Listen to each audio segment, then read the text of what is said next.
Salut, j'espère que tu vas bien. Là, je suis en train de me faire chauffer un café et j'aimerais aujourd'hui te parler d'atmosphère gagnant. En effet, on veut tous vivre et se trouver dans une atmosphère, dans un endroit que l'on aime et qui nous inspire, qui nous donne des idées, qui nous stimule. Parce que l'environnement est tellement important. Et d'ailleurs, c'est pour cette raison que j'en parle tellement de cela. Et d'ailleurs, ça m'a même amené à créer ma propre formation qui s'appelle Intérieur qui propulse, qui est 100% sur ce sujet. D'ailleurs, si ça t'intéresse, tu as un lien en dessous en description pour aller plus loin dans mon atelier Intérieur qui propulse. Mais c'est un sujet tellement important pour moi parce que je vois tellement de gens qui perdent leur temps à faire des choses en se forçant, mais simplement parce que leur environnement n'est pas en équation avec eux, avec la personne qu'ils veulent être, ils ont du mal. C'est un peu comme quand tu rames à contre-courant, c'est dur. Et quand je parle d'environnement, c'est pas spécialement l'environnement à l'intérieur, c'est tout. L'environnement, c'est beaucoup plus large que cela, d'accord? Avoir un environnement à l'intérieur qui propulse, qui incite à la productivité, qui incite à ce que toi tu veux faire, c'est encore mieux, mais les gens, le pays, le gouvernement, les lois, les choses qui sont mises en place, tout ce qui t'entoure, même les magasins, les business, l'heure d'ouverture des business et autres, tout ça, eh bien, ça va induire à ton succès. Ça va jouer à ton succès. Parce que si tu aimes bien aller dans des cafés pour travailler sur ton laptop, moi au Canada, par exemple, à Vancouver, je faisais cela énormément. Et tu as des cafés qui sont ouverts 24 heures sur 24. D'ailleurs, j'allais souvent au café Breka ou Blends. Eh bien, c'est chouette parce que Blends, Breka, il y en a certains qui sont ouverts 24 heures sur 24 et je restais avec mon ordinateur toute la nuit. Ou bien, quand j'avais envie, je me réveillais à 3 heures du matin, je sortais de chez moi et j'y allais. Dans des pays où tout est mort à partir de 17h, où tout est fermé à partir de 17h, où tout le monde reste chez eux, où créer peut-être une entreprise n'est pas du tout chose courante ou même mal vue. Si toi tu veux faire cela, alors ça va être plus dur. Si tu veux pas faire cela, peut-être tant mieux parce que peut-être que tu veux faire autre chose et l'environnement où tu te trouves est en adéquation avec toi. Mais il faut d'abord se dire qui est-ce que je veux devenir? Quelle est la personne que moi je veux être? Et à partir de cela, ça va te donner des indications, des indices pour savoir, d'accord, qu'est-ce que je dois faire, qu'est-ce que je dois changer, qu'est-ce que je dois mettre en place pour pouvoir, eh bien, avoir mon environnement qui me parle, mon environnement qui aille en ma faveur, qui aille de mon côté. Et non pas l'inverse où tu as l'environnement qui est toujours à contre-courant, tu as l'impression que tu as beau faire tout ce que tu dois faire, c'est jamais assez. Et il y a des gens, mettons en France, il y a beaucoup d'entrepreneurs qui disent, regardez un peu comme Free avec Xavier Niel, qui disent, regardez, c'est possible de réussir en France, moi j'ai réussi.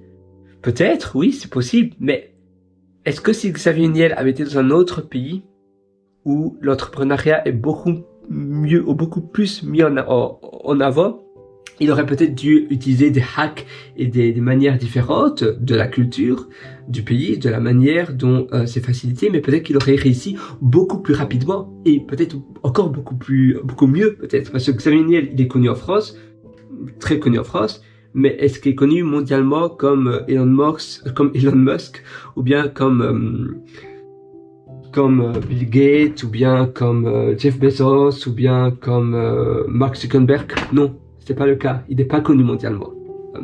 S'il était né aux États-Unis, peut-être qu'il aurait été connu mondialement. Donc, Xavier Niel, à l'échelle de la France, il est très doué. À l'échelle mondiale, il n'est pas doué. Parce que, je le vois bien d'ailleurs.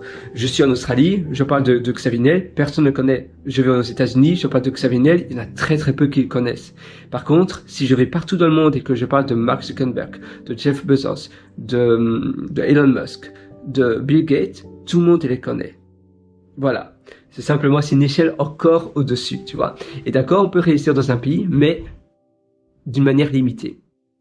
Il faut travailler beaucoup plus, c'est plus lent, c'est plus dur, c'est comme quand tu rames à contre-courant, tu peux avancer à contre-courant, mais c'est beaucoup plus dur et tu vas devoir donner beaucoup plus d'efforts. Et c'est pour cela que être dans un environnement qui est dans ton sens, eh bien, c'est beaucoup plus rapide pour toi d'aller du point A au point B, d'accord? Tu peux réussir dans un environnement qui est contre toi, mais à nouveau, c'est comme ramer à contre-courant. C'est la même chose.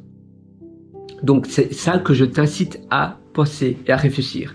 Tiens, qu'est-ce que je peux faire, moi, pour changer, pour mettre, pour comme le démarrage de mes tâches n'ait plus de friction au démarrage, pour que ça soit plus simple, plus facile, et pour que je ne me dise pas, oh, il faut encore que je fasse cela, oh, c'est dur, oh, c'est douloureux, oh, j'ai pas envie. Et au lieu de te dire peut-être que je suis un fainéant, peut-être que c'est moi le problème, non, peut-être que le problème est ailleurs. C'est un peu comme, pour ma part, et je sais pas si toi c'était le cas, mais je sais que je suis intelligent, mais en étant petit élève, j'étais pas doué.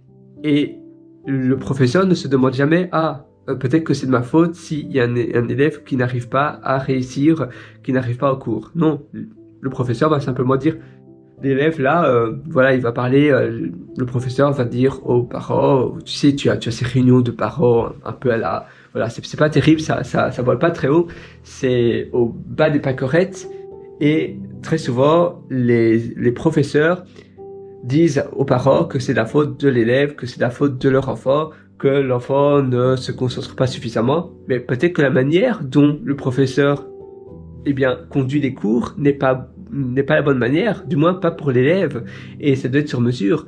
Un élève n'est pas un robot. C'est pas parce que ça fonctionne pour la moyenne des élèves, la moyenne n'est pas 100% des élèves. Et c'est la même chose pour toi. C'est pas parce que il y a des gens qui aiment bien l'endroit où tu es que toi tu es condamné ou forcé à l'aimer. Si tu l'aimes pas, c'est ton droit, et c'est aussi ton droit à changer et avoir différentes options. Finalement, la vie est courte et la vie t'appartient à toi. Tu dois pas vivre une vie pour faire plaisir aux autres, ou bien parfois simplement on fait plaisir aux autres parce qu'on n'a pas cette énergie de confrontation. Et c'est vrai que la confrontation, ça peut être difficile. La confrontation, ça peut être douloureux. Se confronter à quelque chose, c'est jamais une chose facile. Mais parfois, il suffit de se confronter qu'une seule fois, et puis tu as la vie que toi, tu voulais avoir. La vie que toi, tu rêvais d'avoir. Et ça, à nouveau, ça fait la différence. Ça fait que tu es ce que tu es parce que tu l'as voulu.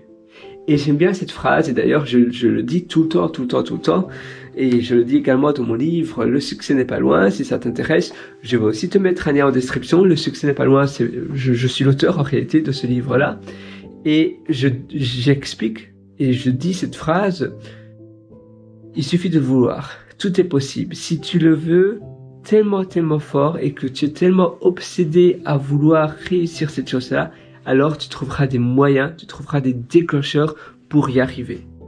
Mais tu arriveras à tes fins.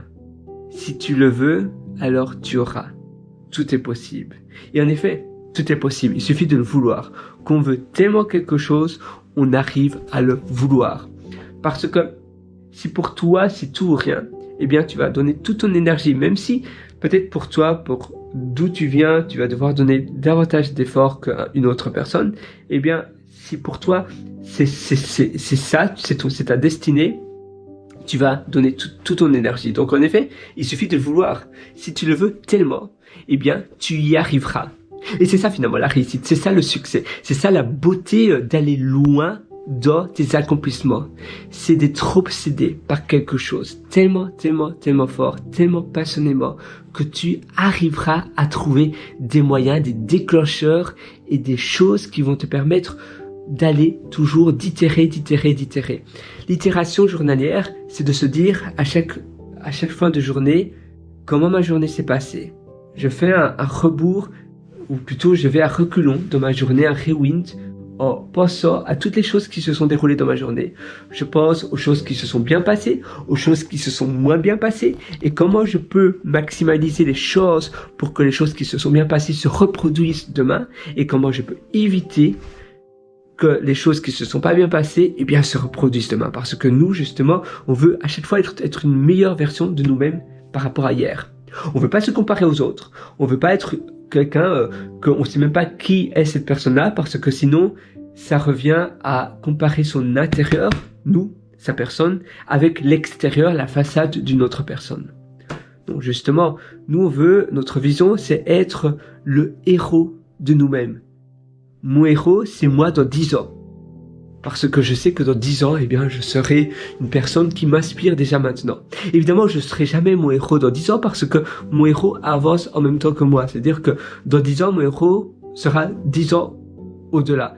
Et 10 ans au-delà, mon héros sera 10 ans au-dessus.